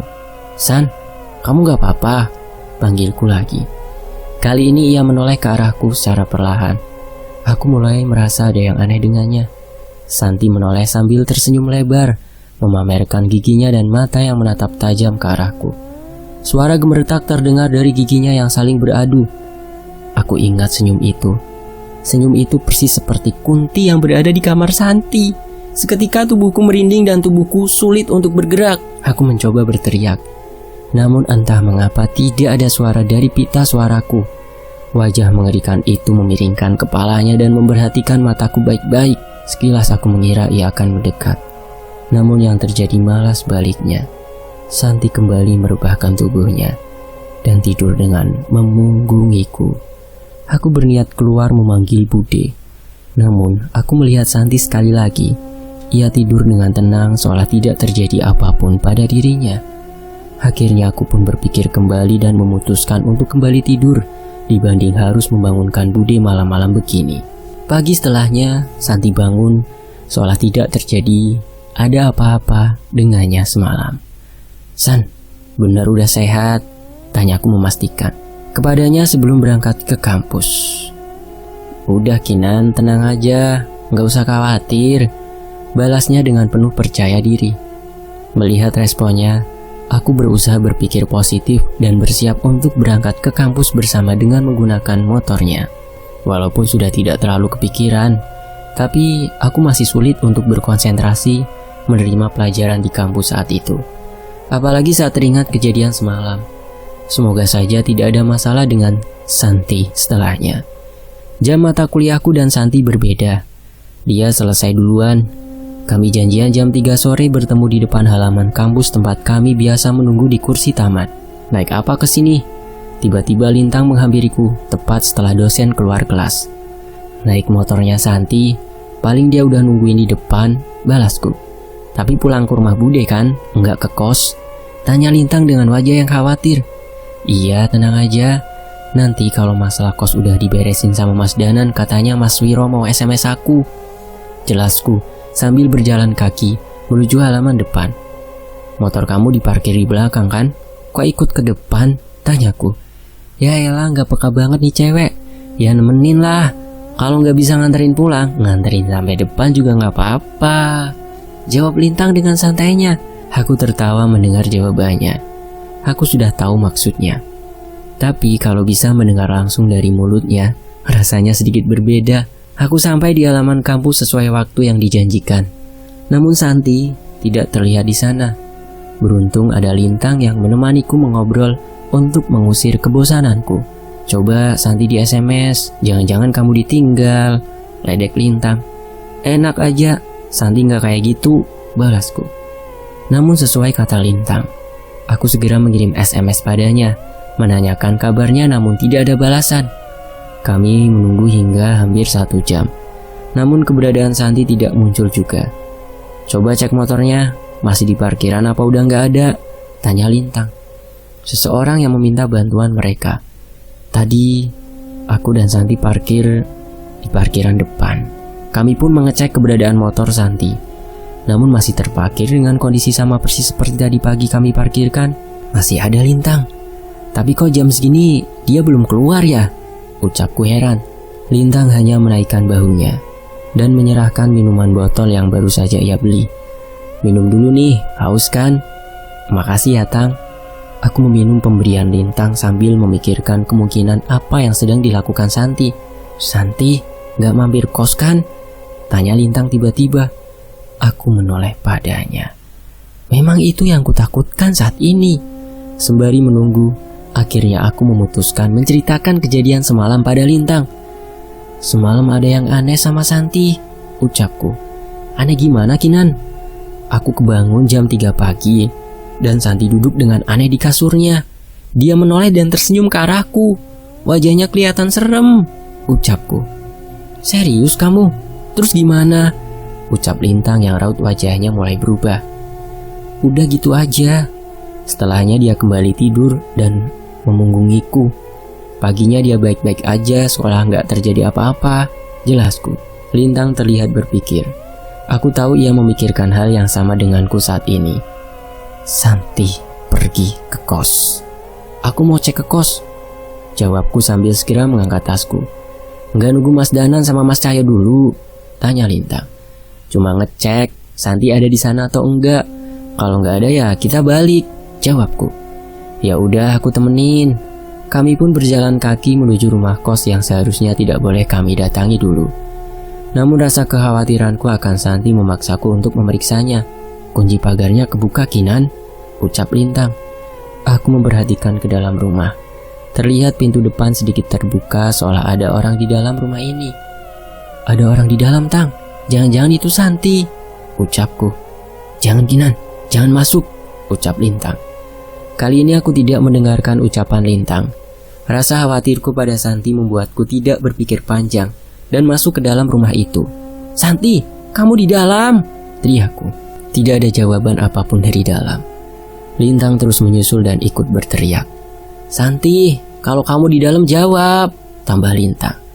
Namun tetap saja tidak ada jawaban. Aku menoleh ke arah jendela kamar Santi. Terlihat ada seseorang mengintip dari celah gorden lalu menyingkir. "Ada orang di kamar Santi," ucapku.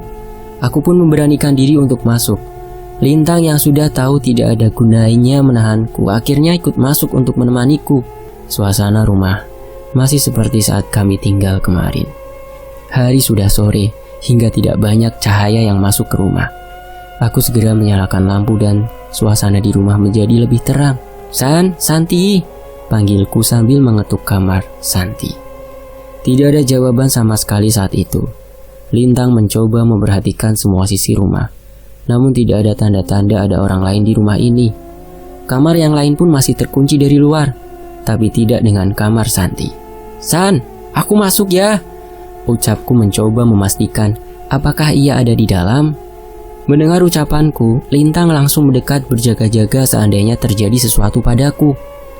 Aku membuka pintu kamar Santi perlahan. Sekilas aku teringat sosok makhluk yang pernah ada di kamar ini saat aku dan Mas Danan menjemput Santi. Merasakan kegelisahanku, Lintang segera menggenggam salah satu tanganku saat aku membuka pintu kamar Santi. Tidak ada siapa-siapa di kamar itu. Tapi aku yakin sekali ada seseorang yang mengintip dari kamar ini saat kami masih di luar tadi. "Gak ada siapa-siapa, Kinan," ucap Lintang. Aku semakin bingung. Kalau Santi tidak ada di rumah ini, berarti ia ada di mana? Perlahan aku keluar meninggalkan kamar Santi. Lintang menutup kembali pintunya. Namun sekilas aku kembali merasakan seolah ada sesosok wajah yang memandangku tepat sebelum pintu itu tertutup. Perasaan merinding kembali menyelimuti tubuhku. Seandainya lebih lama di sini, mungkin hal buruk akan terjadi. "Kita cabut sekarang, Lintang." Lintang setuju. Ia membiarkanku jalan di depan untuk meninggalkan rumah ini. Namun tepat sebelum sampai pintu, aku mendengar suara dari kamar belakang. "Ada suara, Tang," ucapku. "Dari kamar belakang ya?" Aku mengangguk. Kami pun menurunkan niat kami untuk kembali dan berpikir untuk mengecek kamar belakang. "Kinan, perasaanku gak enak. Kita cari orang lagi. Ajak Mas Wiro atau siapa. Lagian udah mau maghrib," ucap Lintang. Sebenarnya aku setuju, namun setelahnya terdengar suara seseorang melantunkan lagu dengan menggumam dari kamar belakang. Entah mengapa aku merasakan bahwa itu adalah suara Santi. "Itu Santi, Tang. Gak salah lagi," ucapku. Lintang menghela nafas mendengar reaksiku. "Ya udah, kamu nunggu di sini. Gak akan aku biarin kamu ke kamar itu lagi," ucap Lintang. Aku pun menuruti ucapan Lintang dan menunggu di dekat pintu rumah. Lintang berjalan mengecek ke kamar belakang. Seiring dengan langkah kaki Lintang, tiba-tiba pintu kamar belakang terbuka perlahan. Suara gumaman Santi terdengar semakin jelas. Aku melihat dari jauh sesuatu yang berada di kamar itu. Itu benar Santi. Tapi dia berbeda. Wajahnya terlihat pucat pasi dan sambil tersenyum memainkan sisir di rambutnya. "San, kamu ngapain, San?"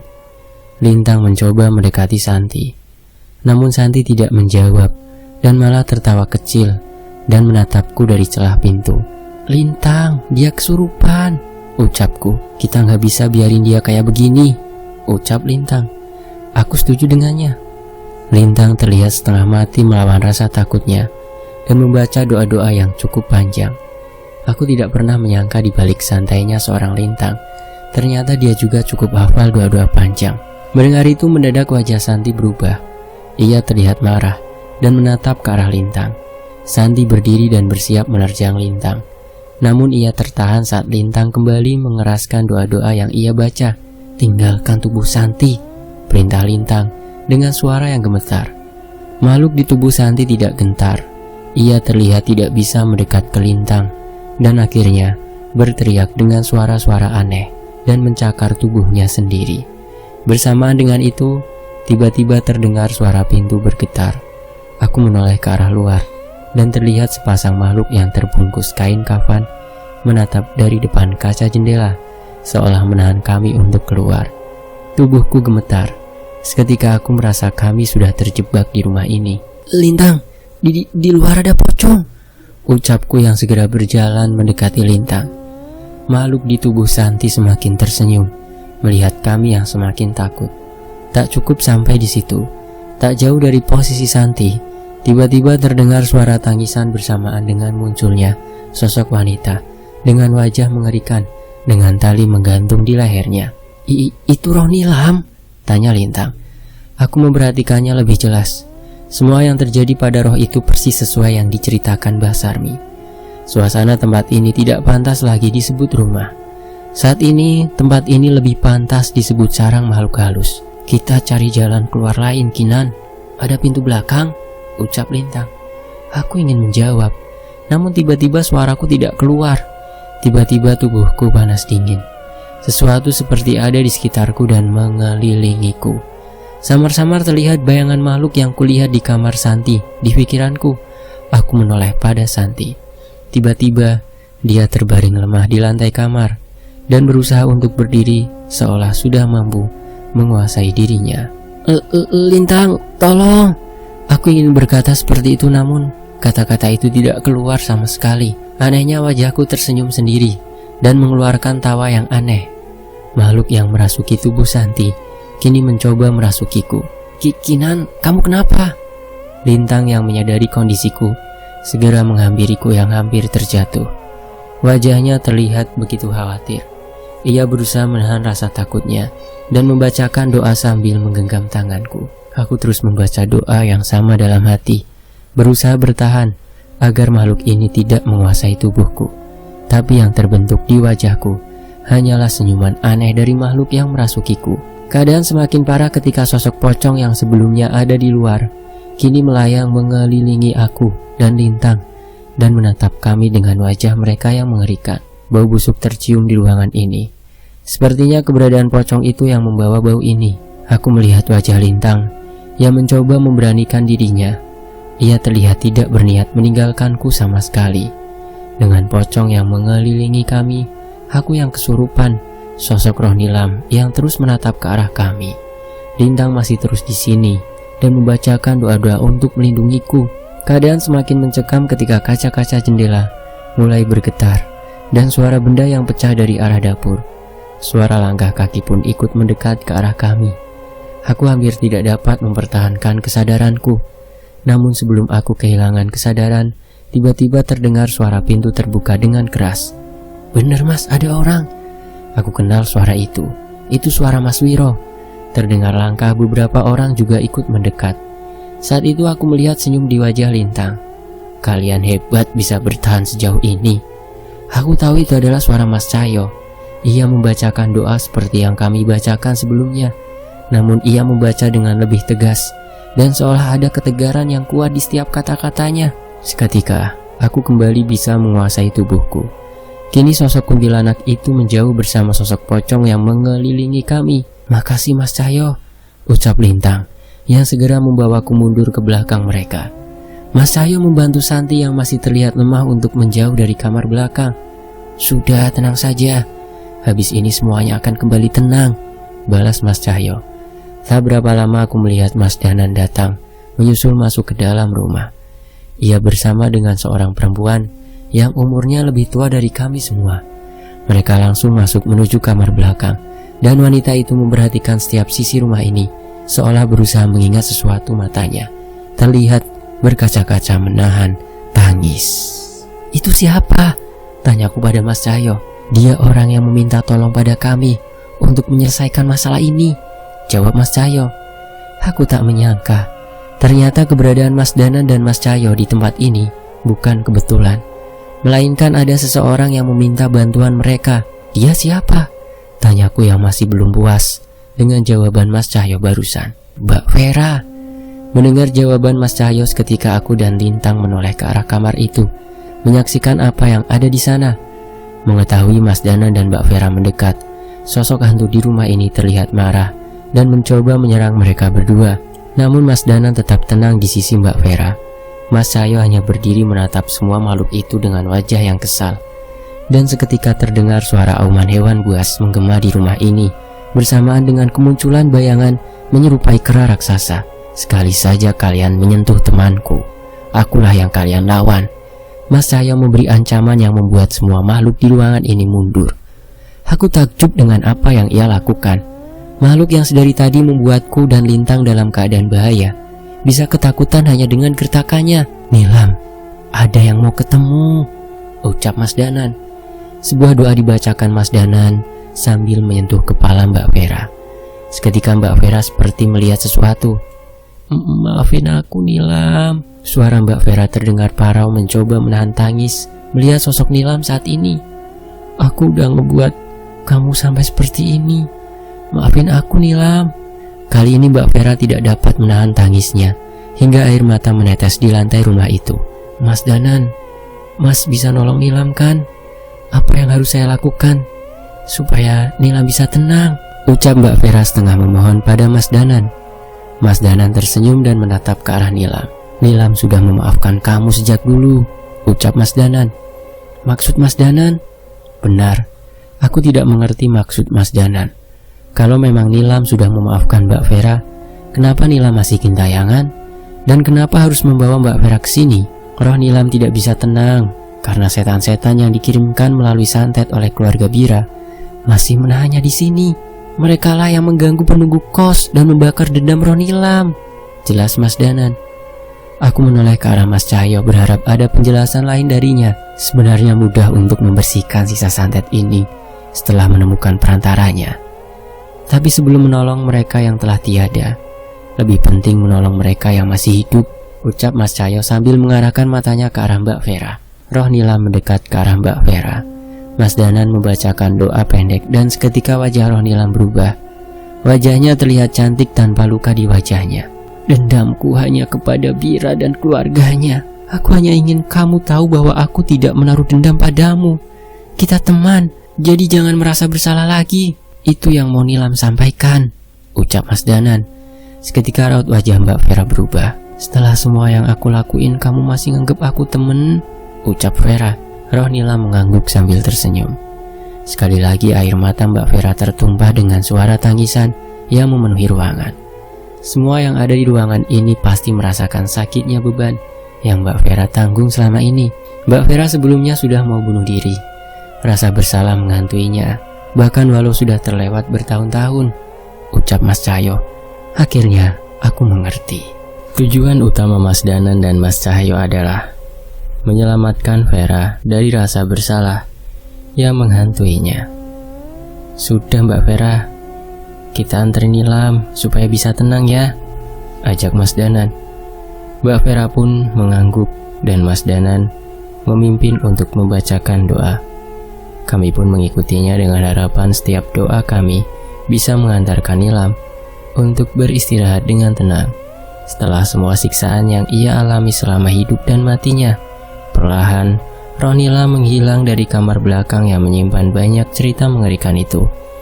Aku menarik nafas lega, mengetahui akhirnya masalah tentang Nilam bisa selesai.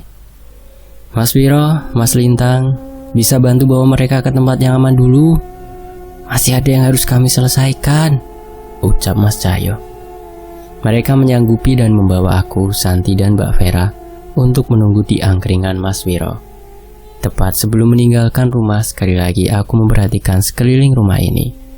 Mungkin saja Mas Cahyo dan Mas Danan ingin membersihkan sisa-sisa santet yang dulu dikirimkan Bira dan keluarganya ke rumah ini. Aku menoleh terakhir kali ke arah dua pemuda itu. Seingatku saat masuk tadi, aku tidak melihat Mas Danan membawa benda apapun. Tapi kenapa tiba-tiba sekarang ada sebilah keris di genggamannya? Di sisi lain, Mas Wiro menyajikan beberapa gelas teh hangat untuk kami. Sebagian posisi tenda ditutup agar tidak ada pengunjung yang datang selain kami. Setidaknya sampai kami semua mulai tenang. "Mas Wiro, Pisang gorengnya sebakul ya, terdengar suara Mas Cahyo yang memasuki tenda. Sebakul? Itu perut apa gudang sembako? Ledek Mas Danan membalas ucapan Mas Cahyo. Ternyata tidak butuh waktu lama untuk mereka menyusul kami ke sini. Mereka datang dengan santainya, seolah tidak ada kejadian besar sebelumnya. Sudah beres masalahnya, Mas? Tanya Mas Wiro. Mas Cahyo duduk di dekat Mbak Vera dan melepas sarung yang hampir tidak pernah lepas dari bahunya. Ia menunjukkan beberapa benda dari balik sarung itu. Ini perantara santet yang dikirimkan oleh Pira dan keluarganya, ucap Mas Cahyo. Aku berdiri dan memperhatikan benda-benda itu. Ada sebuah kain kafan dengan tanah kuburan di dalamnya, sebuah tusuk konde yang terbuat dari kuningan, dan benda-benda lain berupa kertas dengan berbagai tulisan. Melihat benda itu saja, aku sudah merinding. Bukan karena bentuknya yang menyeramkan, tapi karena masih ada manusia yang memiliki hati jahat yang memanfaatkan benda-benda dan ilmu seperti itu. Mas Danan, berarti kosnya sudah aman untuk kami tinggali? Kita bisa tidur di sana malam ini? Tanyaku memastikan. Sudah, tapi jangan lupa terus berdoa supaya rumah kos itu dijauhi sama roh atau makhluk yang berniat buruk, jawab Mas Cahyo. Berarti sudah nggak ada makhluk halus di rumah itu? Santi ikut memastikan. Bukan nggak ada, tapi udah nggak ada yang akan ngeganggu lagi. Penunggu asli rumah itu masih di sana, jelas Mas Danan. Ingat sosok menyerupai Mbak Rini yang memperingatkan Mbak Kinan sebelum kejadian kemarin? Itu adalah penunggu rumah itu yang mencoba melindungi kalian. Aku memang teringat kejadian itu. Seandainya itu emang benar, semoga saja keberadaannya tidak bersinggungan denganku dan penghuni kos yang lain. Malam itu aku dan Santi memutuskan untuk kembali tidur di kos dan memberi kabar ke Bude. Hampir semua yang diucapkan Mas Danan benar. Rumah ini sudah kembali nyaman, persis seperti alasan awal aku memilih tempat ini untuk ditinggali. Waktu menunjukkan pukul 2 siang. Aku sedang berada di motor lintang menuju rumah Mbah Sarmi setelah menyelesaikan perkuliahan pagi. Dari jauh aku melihat Mbah Sarmi duduk menikmati udara segar di teras rumahnya. Kali ini ia melamun sambil tersenyum. Kula nuwun Mbah, permisi, ucapku sambil salim kepada Mbah Sarmi yang disusul oleh Lintang. Melamunin apa Mbah? Tanya Lintang, mencoba menggoda. Namun Mbah hanya menjawabnya dengan senyuman. Mbah, sudah dengar ceritanya belum? Tanyaku. Mbah bergeser sedikit dan mempersilahkanku untuk duduk. Nilam sudah tenang ya Nduk, ucap Mbah Sarmi. Iya Mbah, tahu dari siapa Mbah? Tanyaku heran. Mas Danan sama Mas Cahyo ya? Ucap Lintang mencoba menebak. Mbah tersenyum lagi. Kok kamu tahu? Tanyaku pada Lintang. Lihat tuh, ada pisang setumpuk di sana. Sudah pasti itu bukan hasil panen Mbah. Siapa lagi yang bawa kalau bukan Mas Cahyo? Jawab Lintang. Benar ucapan Lintang. Sudah ada tumpukan pisang yang terlihat di sana. Namun aku ragu Mbah bisa menghabiskan itu semua. Kami pun menceritakan kejadian saat menenangkan roh Nilam. Mbah pun memperhatikan ceritaku dengan seksama dan dengan mata yang berkaca-kaca. Syukur Nduk, kamu sudah bisa tenang di alam sana, ucap Mbah Sarmi sambil beberapa kali menatap langit. Setelah beberapa lama berbincang, terlihat sebuah mobil taksi berhenti di depan rumah Mbok Sarmi. Seorang wanita turun dari sana. Aku memperhatikan wanita itu dan dalam sekejap aku bisa mengenalinya. Itu adalah Mbak Vera. Wah, Kinan, Lintang, di sini juga, ucap Mbak Vera yang segera salim ke Mbok Sarmi yang terlihat bingung. Aku Vera Mbah, temannya Nilam, ucapnya, memperkenalkan diri sambil setengah duduk di hadapan Mbah Sarmi. Mbah Sarmi mencoba mengingat dengan cukup lama, hingga akhirnya ia tersenyum dan mengelus-elus rambut Mbak Vera. Ya ampun Duk, sudah lama banget, kenapa baru mampir ke sini? Ucap Mbah. Maafin Vera Mbah, Vera punya salah sama Nilam, tapi sekarang semua sudah selesai, jelasnya. Nilam tidak marah sama kamu. Mbah pengen bilang itu Nduk. Kali ini mata Mbah Sarmi berkaca-kaca lagi. Mbak Vera pun segera memeluk Mbah Sarmi. Maafin Vera ya Mbah. Tidak banyak kata-kata selanjutnya. hanya pelukan hangat dan tetesan air mata yang menular hingga ke mataku sekarang. Kami melanjutkan pertemuan ini dengan obrolan ringan sampai Mbak Vera mengeluarkan sebuah benda, kebaya berwarna hijau. "Mbah, dulu Nilam pernah bilang ke Vera, dia bilang pengen beliin Mbah kebaya warna hijau. Katanya buat dipakai ke hajatan-hajatan kampung. Ini sekarang Vera bawain," ucap Mbak Vera. "Nilam masih inget toh, Nduk?" ucap Mbak Sari sambil tersenyum. Mbak Vera hanya mengangguk mengiyakan. Sementara Mbah sudah memeluk kebaya hijau itu dengan wajah yang sumringah. Aku merasa perbincangan mereka akan semakin dalam dan mengajak Lintang untuk meninggalkan mereka. Mungkin kami akan sering mampir ke tempat ini sekedar untuk menikmati ketenangan sambil menemani Mbah Sarmi. "Kita mau kemana habis ini?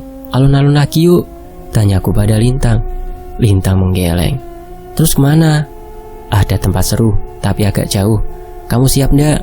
tanya Lintang. Aku mengangguk dengan semangat. "Namanya Bukit Bintang. Habis ini balik ke kos dulu ambil jaket, terus kita berangkat." "Emangnya mau ngapain kita ke sana?" "Aku cuma mau nunjukin sama bintang-bintang di sana. Kalau yang namanya Kinan itu jauh lebih cantik dari bintang manapun yang bisa dilihat di tempat itu," ucap Lintang yang segera menarik tanganku menuju ke motornya. "Iya, aku tahu. Saat ini wajahku sedang memerah." Tidak ada respon lain yang kupikirkan selain memukul punggungnya dari belakang sambil berteriak, "Dasar Lintang gombal!" Aku tidak tahu apa yang dipikirkan Lintang, tapi sepertinya aku tahu kalau di balik helmnya itu Lintang sedang tersenyum dengan reaksi saltingku. Dan kisah ini selesai, tamat. Terima kasih teman-teman sudah menyimak kisah ini di sini. Dan untuk catatan, terima kasih ya sudah mengikuti kisah ini hingga selesai. Mohon maaf apabila ada salah kata atau bagian cerita yang menyinggung. Dan untuk catatan kaki kali ini yang di buku ya, khusus untuk teman-teman yang nanya apakah ini kisah nyata. Buat yang sudah mengikuti cerita dari Mas Dio Seta, sudah tahu ya pastinya ya bahwa Mas Dio tidak akan pernah menulis kata-kata based on true story atau berdasarkan kisah nyata. Dengan harapan teman-teman yang nyimak bisa bedain sendiri mana bagian yang nyata dan mana yang jelas-jelas pengembangan atau dramatisir. Ngerti ya teman-teman ya? Semua itu untuk menghindari hal-hal yang tidak diharapkan terhadap narasumber dan yang bersangkutan. Kasihan kan jatuhnya. Semoga tetap menghibur ya. Fakta Sejarah pamit. Terima kasih Mas Dio, terima kasih teman-teman. Wassalamualaikum warahmatullahi wabarakatuh. Alhamdulillahirabbil alamin. Sampai jumpa di kisah lainnya tetap di Fakta Sejarah. Terima kasih buat teman-teman yang udah komen. Mohon maaf ya, balesnya lama.